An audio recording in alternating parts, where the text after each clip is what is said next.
இனிய தமிழ் வணக்கம். ஓய்வு பெற்ற ஊழியர்களுக்கான அந்த கவனிப்பு ஆர்ப்பாட்டம் கடந்த முறை நடத்தினீங்க சிறிது காலத்திற்கு முன்பு. அதனுடைய கோரிக்கைகள் இதுவரைக்கும் நிறைவேற்றப்பட்டிருக்கிறதா? அரசிடமிருந்து என்ன மாதிரியான தகவல்கள் மின்சார வாரியத்தில் இதுவரையில் அந்த கோரிக்கைகள் எல்லாம் நிறைவேற்றப்படவில்லை. எங்களுடைய கோரிக்கை, முக்கியமான கோரிக்கை என்பது பிபிடிவை நாங்கள் ரத்து செய்ய வேண்டும் என்றும், அதே நேரத்தில் ஓய்வூதியருக்கு தொடர்ந்து ஓய்வூதியம் வழங்க வேண்டும் என்றும், ஓய்வூதியத்தை அரசாங்கத்தினுடைய உத்தரவாதத்தோடு வழங்க வேண்டும் என்றுதான் எங்களுடைய கோரிக்கையை அது பிரகாரப்படுத்தி நாங்கள் மின் வாரியத்தை வந்து மூன்றாக பிரிப்பது பொதுமக்களுக்கு நல்லது அப்படின்னு அரசு தரப்புல சொல்றாங்க. ஆனா அது பொதுமக்களுக்கு எதிரானதுன்ற மின் ஊழியர்கள் கொடுத்துறீங்க. எதிரானதுன்னா எந்த வகையில் அது எதிராக மாறும்? மின்சார வாரியத்தை ஏற்கனவே மூணா பிரிச்சிருக்கிறாங்க. நீங்க இப்ப பிரிச்ச மூணு பிரிச்சு எடுக்க சொல்றீங்களா, அல்லது ஏற்கனவே பிரிச்சு சொல்றீங்களா? எதை பிரிச்சிருந்தாலும் சரி, ரெண்டு வகையிலும் ஒரு மக்களுக்கு மின்சார ஊழியருக்கு ஓய்வூதியருக்கு நலந்தாயத்து கூடியதாக இல்லை. ஏன்னு சொன்னா, இப்ப மின்சாரம் இலவச மின்சாரம் கொடுக்கப்படுகிறது, கட்டண சலுகையோடு மின்சாரம் அளிக்கப்படுகிறது. அது இல்லாம கோயில் மற்ற விஷயங்களுக்கெல்லாம் இன்னைக்கு பிரியாப்பட கொடுக்கக்கூடிய நிலைமை இருக்குது. நெசவாளிகளுக்கு பிரியா கொடுக்குறாங்க. அப்படி கொடுக்கும்போது மூன்றாக பிரிச்சான்னு சொன்னா, அந்த பிரிப்பின் அடிப்படையில அவர்களுக்கு கிடைக்கக்கூடிய அந்த சலுகைகளை எல்லாம் விவசாயிகள். அதே மாதிரி இன்னைக்கு ஊழியரை பொறுத்தவரைன்னு சொன்னாக்கா, மூணா பிரிச்சாச்சுன்னு சொன்னா, இன்னைக்கு அது கிட்டத்தட்ட 98,000 பேர் இன்னைக்கு பணியில் இருக்கிறதாக வாரியம் சொல்லுது. ஆனா 58,000 பேர் வேகன்சி இருக்கு. அந்த வேகன்சி எல்லாம் ஃபில்லப் பண்ண மாட்டாங்க. மூணாவது ஓய்வூதியத்தை பொறுத்தவரை, ஓய்வூதியத்துக்கு அந்த ஓய்வூதியம் கிடைக்காமல் இருப்பதற்கு என்னென்ன வாய்ப்புகள் இருக்கோ அந்த வாய்ப்புகள் தான் இதில் இப்ப வந்திருக்குது. இது மட்டும் இல்லை, இதுக்கு மேலே சொல்லணும்னு சொன்னாக்கா, சுத்தமாக அதாவது வாரிய ஊழியர்களை அல்லது வாரியத்தை ஓய்வு பெற்றவர்களுக்கு கிடைக்க வேண்டிய அந்த சலுகைகளை கிடைக்காமல் இருப்பதற்காக கம்பெனி சட்டத்தை கொண்டு வருகிறார்கள். கம்பெனி சட்டத்தை கொண்டு வந்தாங்கன்னு சொன்னா, பென்ஷன் இருக்காது, ஆல்கோரிக் இருக்கும், அவுட் சோர்சிங் இருக்கும், கான்ட்ராக்ட் ஒர்க் இருக்கும். இது மாதிரி பல்வேறு விஷயங்கள நமக்கு ஒரு நலன்கள் கிடைக்காது என்பதுதான் நம்ம. ஓய்வூதியத்தை நிறுத்துவதற்கு மறைமுகமான வேலைகளை அரசு செய்கிறது அப்படின்ற உங்களுடைய குற்றச்சாட்டு பணியாளர்கள் மத்தியிலும் ஓய்வூதியதாரர்கள் மத்தியிலும் ஒரு கலக்கத்தை ஏற்படுத்தி இருக்கிறது. அது தொடர்பான பின்னூட்டங்களை பார்க்க முடிகிறது. இது சாத்தியப்படுமா? உண்மையிலுமே பணியாளர்களை மீறி இதை செய்வதற்கு தமிழக அரசால் சாத்தியப்படுமா? பணியாளர் மீறி சாத்தியப்படாது என்பது இருந்தாலும் கூட, சட்டம் இன்றைக்கு அவர்தான் இருக்கிறது. அரசு ஊழியருக்கு ஒரு பாதுகாப்பு சட்டம் இருக்கிறது. அந்த பாதுகாப்பு சட்டத்தின் அடிப்படையில அரசு ஊழியருக்கு பதவி உயர்வு மற்ற இதர ஊழியர்கள்லாம் கிடைக்கும். ஆனா அதுவே கம்பெனி ஊழியர்களுக்கு சொன்னாக்கா அது கிடைக்காது. நம்முடைய இந்திய அரசியலமைப்பு சட்டம் அடிப்படையில 311 அடிப்படையில எந்த சட்டமும் சலுகையும் கம்பெனி ஊழியருக்கு கிடைக்காது என்பதை தெளிவுபடுத்தியிருக்கிறார்கள். அந்த சாக வைத்துக் கொண்டுதான் இன்னைக்கு மின்சார வாரியத்துல அரசும் மின்சார வாரியமும் அந்த சலுகையை பயன்படுத்தி இவர்களுக்கு போதுமான சலுகைகளை கொடுக்காமல் இருப்பதற்கான ஒரு வாய்ப்பு இருக்கிறது. இருந்தாலும் ஊழியருடைய அந்த ஓய்வூதியுடைய ஒற்றுமையோட இணைஞ்சு போராடினால் இந்த ஓய்வூதியமும் ஊதியமும் கிடைக்கும். மின்சாரம் இல்லாம எந்த ஒரு செயலையுமே செய்ய முடியாது. அடிப்படை அப்படின்றது மின்சாரமாக இருக்கிறது. அப்படி இருக்கும்போது மின்சாரத்துறையில 58,000 பணியிடங்களை காலியாக வைத்திருப்பது அரசு எப்படி முடியுது? இது தொழிலாளர்கள் மீதான பலு அதிகமாக இல்லையா? வேலைப்பளு தொழிலாளர்கள் அதிகமான வேலைப்பளு தான் நீங்க செய்யிட்டு இருக்காங்க. வாரி என்ன பார்க்குதுன்னு சொன்னா, அல்லது அரசு என்ன பார்க்குதுன்னு சொன்னாக்கா, எவ்வளவு வேலைப்பளு சுமைக்கு ஆட்களுக்கு செய்து ஆட்களுக்கு தர்மத்தை பண்ணாக்கா அவருக்கு கொடுக்க வேண்டிய சலுகைலாம் கொடுக்காமல் இருப்பதற்கு என்ன வாய்ப்பு இருக்கோ அத்தனை வாய்ப்புகளை செய்யலாம் என்ற அடிப்படையில் தான் அரசு வாரியம் நடந்து கொண்டிருக்கிறது. பணியாளர்களுடைய உரிமைகளையும் சலுகைகளையும் பறிப்பதில் அரசு ஏன் இவ்வளவு மும்முரமாக ஈடுபடுது? அதனால அவர்களுக்கு என்ன பிரயோஜனம்? வாரியத்தை மூன்றா பிரிச்சாங்கன்னா தனியாருக்கு கொடுக்கலாம். தனியாருக்கு கொடுத்தாங்க தனியாருடைய லாபங்கள் கிடைக்கும் ஒரு பக்கம். அதே நேரத்துல மின்சார வாரியத்துக்கு இப்ப நஷ்டம் சொல்லிட்டு இருக்க காலத்துல அது தனியார் இடத்துல மின்சாரம் வாங்குவதனால் ஏற்படக்கூடியதா அவங்களுக்கு கிடைக்கக்கூடிய கொள்ளை லாபத்துக்காக அந்த மாதிரி ஒரு நடத்தி ஏற்படுத்தி கொண்டிருக்கிறார். தேர்தல் பத்திரங்கள் தொடர்பாக உச்சநீதிமன்றம் ஒரு அறிக்கையை வெளியிட்ட பிறகு பல்வேறு தகவல்கள் வெளியில் வந்தது. எல்லா அரசியல் கட்சிகளும் தேர்தல் பத்திரங்கள் மூலம் நிதி வாங்கி இருக்கக்கூடிய சூழல்ல கம்யூனிஸ்ட் மட்டும்தான் நிதி வாங்கல அப்படின்ற ஒரு தகவல்களும் பார்க்கப்படுகிறது. இதே பக்கம் இன்னொரு பக்கம் பாத்தீங்கன்னா, வரி கட்டணம் 11 கோடி ரூபாய் அப்படின்னு கம்யூனிஸ்ட் மீது ஒரு விஷயம் அழுத்தம் கொடுக்கப்படுகிறது. இந்த விஷயங்களை எப்படி அரசியல் ரீதியாக எப்படி பார்க்கிறீர்கள்? இந்த ஒரு விஷயத்த அரசியல் ரீதியாக அதாவது கம்யூனிஸ்ட் பார்ட்டிய அரசாங்கத்துக்கு பிடிக்காது. அது எந்த அரசாங்கம் பிடிக்காது. ஏன்னு சொன்னாக்கா, நியாயம், தர்மம்ங்கிற அடிப்படையில கூட இயக்கம், போராட்டம், உரிமை என்ற அடிப்படையில அவர்கள் போராடுவதனால அரசாங்கம் கூட அந்த மாதிரி பார்க்கிறது தவிர வேற ஒன்றும் இல்லை. இல்ல இப்ப திமுக அரசனோட ஒரு கூட்டணியில தான் இருக்கீங்க. அப்ப அவர்களோடு பேசி கம்யூனிஸ்ட் தலைவர்கள் பணியாளர்களுக்கான ஒரு நிரந்தரமான ஒரு நிம்மதியான ஒரு வாய்ப்பினை ஏன் உருவாக்கி தர முடியல? இது மத்திய சர்க்காருடைய தூண்டுதல். மத்திய சர்க்கார் போட்டிருக்கிற ஆணைகளை கூடாவும் மாநில சர்க்கார் நிறைவேற்ற வேண்டிய நிர்பந்தம் இருக்கிறதுனால்தான் இங்க அந்த மாதிரி ஒரு நல்ல கூட்டணி கட்சியில இருந்தாலும் கூட அந்த கூட்டணி கட்சி எதிர்க்கிறோம். சிஐடி போன்ற அமைப்புகள், எங்களை போன்ற அமைப்புகள் எல்லாம் அரசாங்கத்துக்கு எதிராக பலவிதமான போராட்டங்களை நாங்கள் நடத்திருக்கிறோம். ஆனா கட்சி சொல்லும் போது சில விட்டு கொடுக்க வேண்டி இருக்க வேண்டிய கூட்டணி சொல்லக்கூடிய நிலைமையில இருக்கிறாங்க. அதனாலதான் பார்க்கும்போதோடு இல்லைன்னா நாங்க எங்களுடைய தொடர்ந்த போராட்டத்தை நடத்திருக்கிறோம். இப்ப சமீப காலமா சிஐடியின் மீது சில குற்றச்சாட்டுகள் முன்வைக்கப்படுகிறது. தொழிலாளர்களுக்காக போராடக்கூடிய ஒரே இயக்கமாக இருந்த சிஐடியும் தற்போது நிறைய விஷயங்களை தன்னை தளர்வுபடுத்திக் கொள்கிறது, அரசிற்கு ஒத்துழைத்து போகிறது அப்படின்ற குற்றச்சாட்டுகள் வருகிறது. இதுக்கு நீங்க என்ன பதில் சொல்லுவீங்க? சிஐடியை பொறுத்தவரை இப்ப உள்ள சமீபத்தில் போக்குவரத்து போராட்டங்கள் நடக்கும் போது ஏழை சைந்தராஜன் மீது கூட ஒரு தாக்குதல் நடத்தியிருக்காங்க.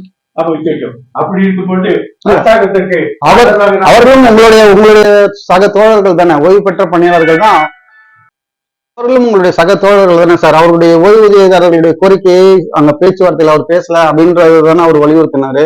அதை ஒரு தவறான புரிதலை ஏற்படுத்துவதற்கான காரணம் என்னங்க? இல்லை இல்லை, ஓய்வூதிய பிரச்சனை அவர்கள் பேசியிருக்கிறார்கள். அமைச்சர் அது மேல முழுமையான கவனம் செலுத்துவது இல்லையே தவிர நாங்கள் ஓய்வூதிய பிரச்சனையை நினைச்சுதான் ஒவ்வொரு ஊதிய உயர்வு பேச்சுவார்த்தை நடத்தி கொண்டிருக்கிறோம். இந்த கார்ப்ஸ் நிதி குறித்து அடிக்கடி பேசிருக்கீங்க அப்படின்னா என்ன சார்? அது முத்தரப்பு பேச்சுவார்த்தையில அது எதுக்காக வரணும்னு எதிர்பார்க்கறீங்க? கார்பஸ் ஃபண்ட் என்பது ஒரு ஒட்டுமொத்தமான டெபாசிட் பண்ண வேண்டியது. இந்த டெபாசிட்ல இருந்து கிடைக்கக்கூடிய வட்டி தான் ஊழியர்களுக்கு ஊதியமாகவும் ஓய்வூதியமாகவும் கொடுக்குறாங்க.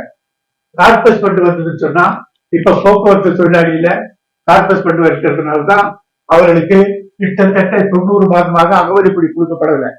கிட்டத்தட்ட 15 வருஷமாக ஊதிய உயர்வு கொடுக்கப்படவில்லை. அதே மாதிரி மருத்துவ காப்பீடு திட்டம் அவர்களுக்கு இன்னொரு கொடுக்கல. குடும்ப ஓய்வூதியமும் அதிகப்படுத்தல. அதோடு மட்டும் இல்ல, குறைஞ்சபட்ச ஊதியம் இப்ப தமிழ்நாட்டுல 7,500 ரூபாய் 7,500 ரூபாய் ஆகிட்டாங்க. ஆனா அவர்களுக்கு இன்றைக்கு வரைக்கும் 3,500 ரூபாய்க்கு மேல ஓய்வூதியம் இல்லை. ஏன் இல்லைன்னு சொன்னா அந்த கார்பஸ் ஃபண்டுக்கு நிதி ஆதாரம் வருவது இல்லை. வராததுனால்தான் இந்த நிலைமை ஏற்பட்டிருக்குது என்று அரசாங்கம் சொல்லுது. ஆனா ஊழியருடைய அந்த போக்குவரத்து ஊழியருடைய கோரிக்கை என்னன்னு சொன்னா மின்சார வாரிய ஊழியருக்கு ஒன்று, அதே மாதிரி அரசாங்க ஓய்வூதியம் கொண்டு எங்களுக்கும் ஓய்வூதியம் வழங்க வேண்டும் என்ற கோரிக்கை இன்னைக்கு நேரத்துக்கு இல்ல, நீண்ட நாட்களாக இருந்து கொண்டிருக்கிறது ஒன்று. இரண்டாவது, நம் முத்தரப்பு ஒப்பந்தம் சம்பந்தமா பேசுறீங்க. மின்சார வாரியத்தை ஆரம்ப காலத்துல மின்சார வாரியத்தை பிரிக்கும் போது முத்தரப்பு ஒப்பந்தம் போட்டாதான் வாரியத்தை பிரிச்சதா அர்த்தம். ஏற்கனவே டிஎன்இபி லிமிடெட், டிரான்ஜெட்கோ, டிரான்ஸ்கோ எடுத்து பிரிச்சிருக்காங்க. ஆனா இதுல அதாவது முன்னுக்கு முன்பாக நடந்திருக்கு. என்னன்னு சொன்னா ஒப்பந்தம் நிறைவேறினால்தான் அதை அமல்படுத்த வேண்டும். ஆனா இன்றைக்கு அரசு அமல்படுத்திவிட்டு ஒப்பந்தத்துக்காக காத்துட்டு இருக்கு. அந்த முறை நடைமுறை சரியில்லை. அதே நேரத்துல இப்பொழுது ரீசெண்டா இன்னொரு வாரியத்தை பிரிக்கிறது முடிவுபட்டுட்டாங்க. குறிப்பாக சொல்லப்படும் சொன்னா டிரான்ஜெக்டோவை பிரிக்கிறதுன்னு சொல்லியிருக்காங்க. டிரான்ஜெக்டோவை ஒண்ணு உற்பத்தி, மின்சார உற்பத்தி தனியாக, அதே மாதிரி விநியோகம் தனியாக, பசுமை உற்பத்தி என்று தனியாக பிரித்து 3 தனியா பிரிக்கிறாங்க. இப்பவும் இது ஒரு ட்ரைபார்ட்டி ஒப்பந்தம் நடத்தினாதான் அது பிரிக்கலாம். ஏற்கனவே பிரிக்கப்பட்டதே இன்னும் பிரிக்கல. மின்சார வாரியம் இது வரைக்கும் மின்சார வாரியம் தான் இருக்க தவிர மின்சார வாரியம் பிரிக்கப்படல. இந்த ஒப்பந்தம் நிறைவேறினால்தான் மின்சார வாரியம் பிரிக்கப்படும். வாரிய ஊழியர்களிடமும் ஓய்வூதியதாரர்களிடமும் மருத்துவ காப்பீட்டிற்காக ஒரு தொகை கிடைக்க முடிவு செய்திருக்கிறதா குறிப்பிடுறாங்க. அந்த மருத்துவ காப்பீடு உண்மையாகவே பணியாளர்களுக்கு பயனுள்ளதா இருக்குதா, இல்லது ஒரு கண்துடைப்பாக இருக்கிறதா? மருத்துவ காப்பீடு திட்டம் மோசமான திட்டம். அது முதலாளிகளை ஊக்குவிக்கக்கூடிய திட்டமே தவிர வேற இல்லை. ஒரு எக்ஸாம்பிள் சொல்லணும்னு சொன்னா, ஒரு ஹார்ட் ஆபரேஷனுக்கு போனான்னு சொன்னாக்கா அவங்க சொல்லியிருக்கக்கூடிய அந்த அங்கீகரிக்கப்பட்ட மருத்துவமனையில அவன் ஒரு பில்லு கொடுப்பான். முதல்ல 5 லட்சம் ரூபாய் இருப்பான். ஆனா காப்பீடு தொகை எங்களுக்கு வர்றது 1.5 லட்சம், 1.5 லட்சம் தான் வரும். 3 லட்சம் ரூபாய் இல்ல. அப்படிப்பட்ட ஒரு நிலைமையில் தான் அது மோசமான திட்டமாக நாங்கள் பார்க்கிறோம். நடைபெற இருக்கக்கூடிய நாடாளுமன்ற தேர்தலை மின்வாரிய ஊழியர்களும் ஓய்வு பெற்ற ஊழியர்களும் எப்படி பாக்குறீங்க? எந்த அணியை ஆதரிப்பதற்காக முடிவு செய்திருக்கிறீர்கள்? அதாவது நாடாளுமன்ற தேர்தல்ல 2 அணி 3 அணி இப்ப இருக்குது. ஆனா 2 அணி தான் மேக்சிமம் இருக்கிறது. ஒன்று என்டிஏ கூட்டணி, இன்னொன்று இந்தியா கூட்டணி. இந்தியா கூட்டணி வலுவாக இருக்கிறதாக பத்திரிகைகள் எல்லாம் இன்னைக்கு வெளிவந்திருக்கிறது. என்டிஏ கூட்டணி வலுக்குறைஞ்சிருப்பதாக இருந்தது. ஆனா எங்களை பொறுத்து நாங்க என்ன பாக்குறோம்னு சொன்னா, கருத்து சுதந்திரம், எழுத்து சுதந்திரம், கூட்டம் கூடும் உரிமை, போராடும் உரிமை, அதோட இருக்கக்கூடிய மக்களுக்கு நல்லது எதை செய்யப்படுவதோ அந்த அரசுக்கு நாங்கள் வாக்களிப்பதற்காக நாங்கள் முடிவு பண்ணியிருக்கோம். அது எந்த அரசுன்னு ஏதாவது தீர்மானம் பண்ணிருக்கோம்? அதாவது எந்த அரசுன்னு சொன்னாக்கா, கருத்து சுதந்திரத்தை எந்த அரசு கொடுக்கிறதோ, எழுத்து உரிமை எந்த அரசு கொடுக்கிறதோ, அல்லது கூட்டம் கூடும் உரிமை எந்த அரசு கொடுக்கிறதோ, அல்லது பேச்சுவார்த்தை நடத்தி இயக்கம் நடத்தக்கூடிய ஜனநாயக உரிமை எந்த அரசு கொடுக்கிறதோ அதுக்கு கொடுக்கணும். இல்ல, பேச்சுவார்த்தையின் மூலமே காலம் கடத்தி கொண்டிருக்கக்கூடிய அரசும் இருக்கிறது, உரிமையை தருவதாக சொல்லி காலம் கடத்தக்கூடிய அரசுகளும் இருக்கிறது. நீங்க யாரை குறிப்பிடுறீங்கன்னு கொஞ்சம் தெளிவாகவே சொன்னீங்கன்னா ஊழியர்களும் பணியாளர்களும் கொஞ்சம் புரிஞ்சுப்பாங்கன்னு நினைக்கிறோம். அதாவது இன்றைக்கு பொறுத்தவரையில இந்திய நாட்டுல ஜனநாயகம் என்பது கொஞ்சம் கொஞ்சமாக அழிந்து கொண்டு வருகிறது. ஜனநாயகத்தை காப்பாற்றக்கூடியவங்க இப்போதைக்கு யாருன்னு சொன்னா மத்திய அரசு தான். மத்திய அரசுடைய நடவடிக்கைகள் என்பது சிறுக சிறுக, அதாவது அதெல்லாம் பேப்பர்ல நிறைய வந்திருக்கும். இந்த மாதிரி புதுசா ஒரு கேள்வி கேட்டு எங்களுக்கு வைத்து சொல்ல வேண்டிய அவசியம் இல்லை. ஆனாலும் என்ன சொல்றோம்னு சொன்னாக்கா, ஏன்னா நாட்டுல நடக்கக்கூடிய அநியாயங்கள் பலவேறு விஷயங்கள்லாம் வந்துகிட்டு இருக்கு. இதெல்லாம் மக்கள் பார்க்கிறார்கள், ஊழியர்கள் பார்க்கிறார்கள், ஓய்வூதியர் பார்க்கிறாங்க. இதை பார்த்துட்டு எந்த அரசுக்கு நாம வாக்களித்தோம்னா அடுத்த 5 ஆண்டுக்கு நமக்கு நல்லது நலன் கிடைக்கும் என்று எண்ணத்தில் தான் இருக்கிறாங்கிறத உண்மையாக. இந்த சூரிய மின்சாரம் திட்டம் வந்து தமிழகத்திற்கு, குறிப்பா இந்தியாவிற்கு இது ஒரு சிறந்த திட்டமா இருக்குமா? ஏன்னா மின் ஊழியர்களுக்கு இதை புக் செய்ய சொல்லி ஒரு அழுத்தம் தரப்படுகிறது அப்படின்ற மாதிரியான பேச்சுகள் நிறைய பரவலாக காணப்பட்டுச்சு.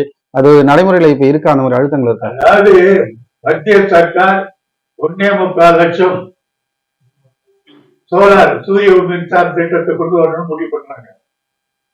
அதே இங்க தமிழ்நாட்டுல என்ன பண்ணாங்கன்னு சொன்னா, அரசனுடைய உத்தரவு இல்லை.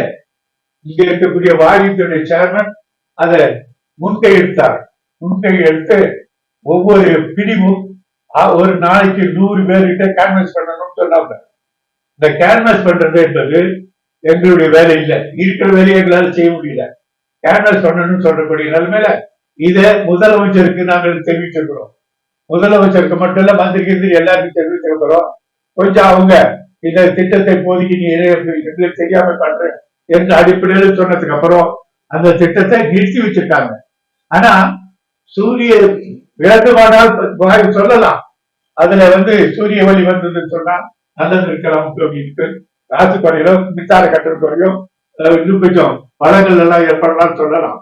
ஆனா நிலைமை என்னன்னு பார்த்தோம்னு சொன்னா, இயற்கைக்கு எதிராக ஒரு நடவடிக்கை எடுத்தோம் சொன்னா அந்த நடவடிக்கை என்பது எதிர்காலத்துல மக்களை பாதிக்கத்தான் செய்யுங்கிறத நம்ம பார்க்கிறோம். சில விஷயங்கள் நம்ம இயற்கைக்கு எதிராக இருக்கோம். கொரோனா வந்தது, கொரோனாவில் நிலைமை என்னாச்சுன்னு சொன்னா பல ஆயிரக்கணக்கான பேர் செத்து போனாங்க. இருந்த போதிலும் கூட அந்த கொரோனாவுடைய எஃபெக்ட் இன்னும் இருக்கு, எல்லா வீட்லயும் இருக்குது. அப்படி அது போட்டுதான் சூரிய ஒளியில எங்களை மின்சார ஊழியர்களை போட்டு அவர்களுக்கு பணி அதிகம் கொடுத்து அப்படி நிர்பந்தம் பண்ணி போவது என்பது சரியாக இருக்கிற அடிப்படையில நாங்க இன்னும் கொஞ்சம் அதை பரிசீலனை பண்ண வேண்டிய நிலைமை இருக்கிறோம் என்பது தெரிஞ்சுக்கிறோம். தமிழக திமுக அரசு மத்திய பாஜக அரசை எதிர்ப்பதாக மக்களிடம் காட்டிக் கொண்டாலும் கூட பாஜகவினுடைய மின்சார கொள்கைகளிலிருந்து விவசாய கொள்கைகளிலிருந்து அனைத்து கொள்கைகளையும் தமிழகத்தில் நடைமுறைப்படுத்துவதில் தீவிரமாக செயல்பட்டுக் கொண்டிருக்கிறார்கள் அப்படின்ற குற்றச்சாட்டு அரசியல் ஆய்வாளர்களிடம் காணப்படுகிறது. மின் வாரியத்திலும் அந்த செயல்பாடுகள் இருப்பதாக சொல்லப்படுகிறது. இது உண்மைதானா?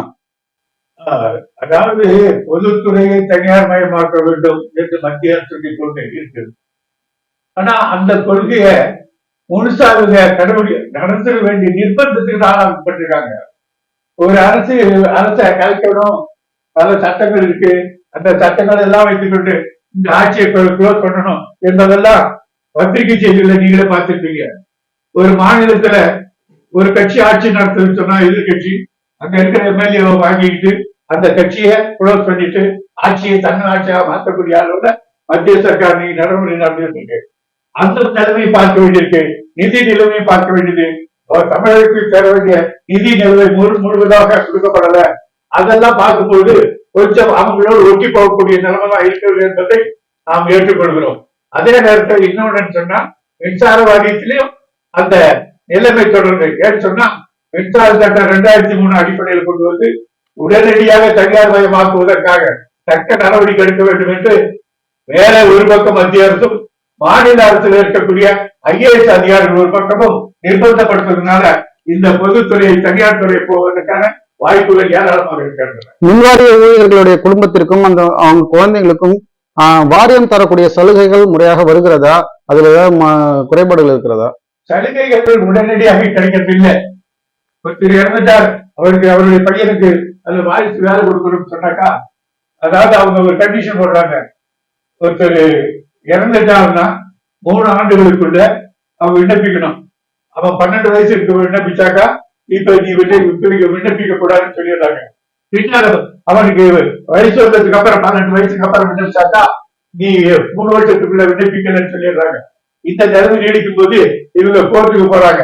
கோர்ட்டுல 2 விதமான தீர்ப்பு வருது. ஒரு பக்கம் வேலை கொடுன்னு சொல்றாங்க ஒரு நீதிபதி, இன்னொரு நீதிபதி நீ 10 ஆண்டுகள் 5 ஆண்டுகள் வேலை செஞ்சிருக்க, சும்மா இருந்திருக்கிற, அப்பெல்லாம் எப்படி படிச்ச, அதனால உனக்கு வேலை கொடுக்க முடியாதுன்னு சொல்றாங்க. நீதிமன்றத்திலே 2 விதமான தீர்ப்புகள் வருது. இருந்தாலும் அப்படிப்பட்ட நிலைமையில மின்சார வாரியத்தில் உடனடியாக வாரிசுகளுக்கு வேலை கிடைக்கவில்லை என்பதுதான் யதார்த்தமாகும். திமுக தன்னுடைய தேர்தல் அறிக்கையில குறிப்பிட்டிருந்த வாக்குறுதிகள் எதையுமே நிறைவேற்றல. குறிப்பா தொழிலாளர்கள், மின்வாரிய பணியாளர்கள், ஒரு ஓய்வூதியதாரர்களுக்கான வாக்குறுதிகள் எதுவுமே நிறைவேற்றல அப்படின்னு சொல்லிட்டு பல்வேறு இடங்கள்ல குற்றச்சாட்டுகளை முன்வைத்த பொழுதும் அவர்கள் கூட்டணியோடு இணைந்து அவர்களுக்கு எப்படி ஒரு நாள் ஓட்டு கேட்க முடிகிறது? அதாவது இப்ப அவர்கள் ஏற்கனவே கடந்த சட்டமன்ற தேர்தலில் புதிய ஓய்வு திட்டத்தை ரத்து செய்வோம்னு சொன்னாங்க.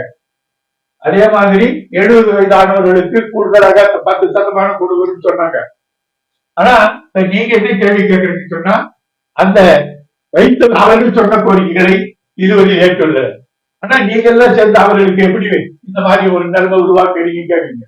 வாக்கு எப்படி சேகரிக்கும்? வாக்கு எப்படி சேகரிங்க? நாங்க இன்னும் வாக்கு சேகரிக்க ஆரம்பிச்சிருக்கோம், இல்லைன்னு சொல்லல. ஆனா என்ன காரணம்னு சொன்னாக்கா, இப்ப நடக்கக்கூடிய தேர்தல் என்பது பாராளுமன்ற தேர்தல், சட்டமன்ற தேர்தல் அல்ல. சட்டமன்ற தேர்தல் 2026 வரப்போகுது.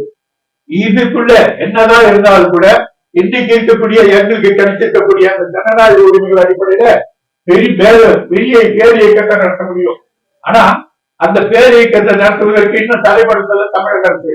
சோ அவங்க கூட நின்று இந்த 2 ஆண்டு காலத்துக்குள்ள விட நம்முடைய கோரிக்கைகளை அவர் நிறைவேற்றுவதுதான் எதிர்காலத்துல பெரும்பான்மையான இயக்கத்தை நடத்தி இந்த கோரிக்கையை அச்சீவ் பண்ண முடியும் என்று நாங்கள் கருதுகிறோம். அதனாலதான் வாக்கு சேகரிக்கிறோம். இந்த முத்தரப்பு ஒப்பந்தம் தொடர்பா சில குற்றச்சாட்டுகளை முன்வைத்திருந்தீர்கள், அது கொஞ்சம் விரிவா கொஞ்சம் சொல்ல முடியுமா? முத்தரப்பு ஒப்பந்தத்துல மின்சார வாரியம் இப்ப கடன் வாங்குது. கடன் வாங்குறதுக்கு வங்கி கடன் வாங்குறது. வங்கி கடன் வாங்கும் போது அரசாங்கம் உத்தரவாதம் கொடுத்தாதான் அவன் வங்கி கடன் கொடுப்பான்.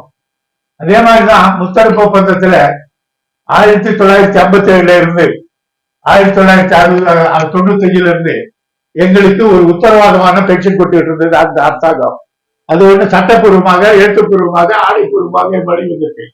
ஆனா இப்ப இந்த முத்தரப்பு ஒப்பந்தத்தை அது இல்லை.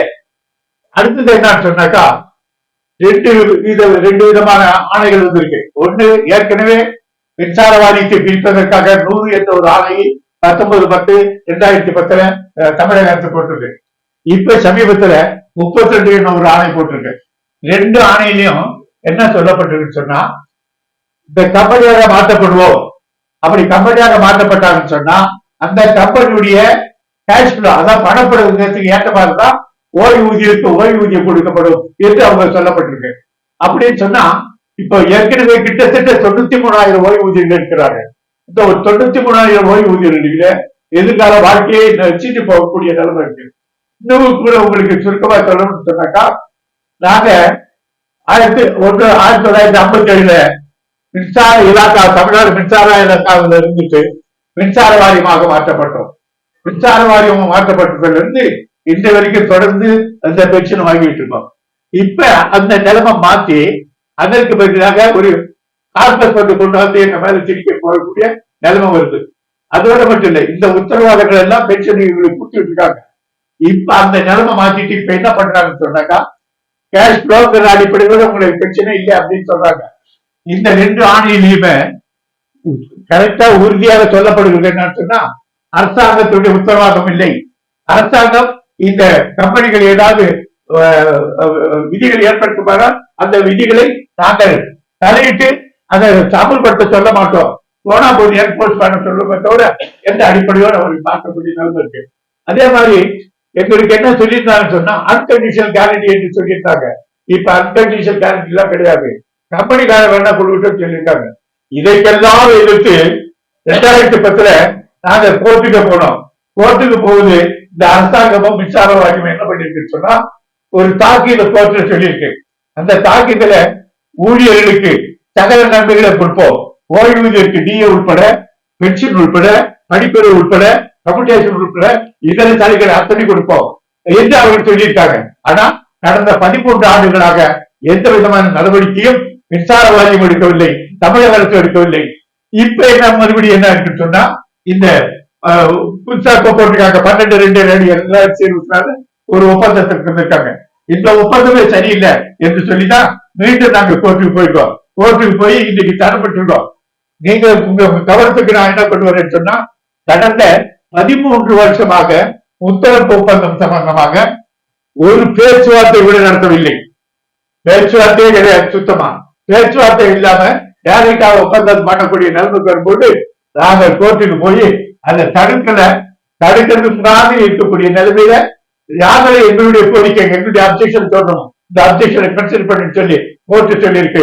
இதுவரையும் அந்த கோர்ட்டுடைய உத்தரவை தமிழக அரசு மின்சார வாரியம் அமல்படுத்தவில்லை என்பதை நமக்கு தெரிவிக்கிறோம். இது அடிச்சல் முடிச்சுக்கணும். மின்வாரிய பணியாளர்களுக்கு தலைமை தாங்கிய அனுபவம், நிகழக்கூடிய சூழல்கள் அனைத்தையும் கண்காணித்து கூட வரக்கூடிய நீங்க இன்னைக்கு எந்த ஒரு நடவடிக்கையை வாரியம் உடனடியாக எடுத்தால் ஊழியர்களுக்கு ஒரு ரிலீஃப் கிடைக்கும், ஒரு பர்த் ரிலீஃப் கிடைக்கும் அப்படின்ற மாதிரி எதை சொல்வீர்கள்? ஏதோ ஒரு விஷயம் நான் எதை சொல்றேன். இத்தனை வருடம் உங்களுக்கு அனுபவம் இருக்கிறது மின்வாரியத்துல, இன்னைக்கு இருக்கக்கூடிய வாரியர்களுக்கு ஊழியர் பிரச்சனைகளுக்கு எந்த ஒரு விஷயத்துல உடனே ஆக்ஷன் எடுத்துச்சுன்னா வாரியம் கொஞ்சம் ரிலாக்ஸ் ஆவாங்க, ஊழியர்கள் ஒரு பிரீத் ரிலாக்ஸ் கிடைக்கும் அப்படின்ற மாதிரி. இன்னைக்கு இருக்கிற நிலையில படிச்சுமையும் படிக்க வேண்டும், அவுட் சோர்சிங் இல்லாம என்ன பண்ணணும், நியாயமா கிடைக்கக்கூடிய அந்த உரிமைகளை சலுகை கொடுக்கணும். மின்சார வாரியத்துல ஏற்கனவே தன்னாட்சி அதிகாரம் பெற்ற மின்சார வாரியமா இருக்கு. இப்ப கடந்த 2 ஆண்டுகளாக இன்னும் சுருக்கமாக சொல்ல போனா 2022 மின்சார வாரியம் சுயேட்சையாக இயங்குவதற்கான வாய்ப்பே இல்லை. வாய்ப்பு இல்லாதது மட்டுமில்லை, இதை பிரிக்கிறதுக்கு தான் தனியார் மயமாக்கிறதுக்கு தான் அரசு வாரியமும் முயற்சி பண்ணிருக்க தவிர வேற இல்லை. ஆனா நாங்க என்ன எதிர்பார்க்கிறோம் சொன்னா வாரியம் பிரிக்கிறதுனால பெரிய நஷ்டம், பெரிய ஊழியருக்கு பெரிய பெருத்த நஷ்டம் தான் ஏற்படும். ஏன் அதை சொல்றோம்னு சொன்னாக்கா ஆழ்குறைப்பு செய்யப்படும். முக்கியமா ஆழ்குறைப்பு இப்ப வேலை செஞ்சவங்களுக்கு வேலை இல்லாத நிலைமை வரும். இப்ப பல எஸ்எஸ் எல்லாம் இருக்கு, துணை மண்டலம் இருக்கு. அந்த துணை மண்டல இருக்கக்கூடியவங்கெல்லாம் இந்த ஆணையப்பட்டதுக்கு அப்புறம் ஒரு 216 பேர் 226 பேர் பொறியாளர் முதற்கொண்டு, ஜோதியர் இன்ஜினியர், முதற்கொண்டு மற்றவங்க இன்னைக்கு சர்ப்ளஸ் சொல்லி வெளியாக்கக்கூடிய நிலைமை. இந்த நிலைமையெல்லாம் மாறக்கூடிய நிலைமையில் ஏற்கனவே 58,000 காலி பணியிடங்கள் இருக்குன்றீங்க, அப்புறம் எப்படி சர்ப்ளஸ் வர முடியும்? அதாவது 2 விதமா பிரிக்கிறாங்க மின்சார வாரியத்தை. ஒன்னும் பணிச்சுமை உள்ள ஏரியாக்கள், பணிச்சுமை இல்லாத ஏரியாக்கள்.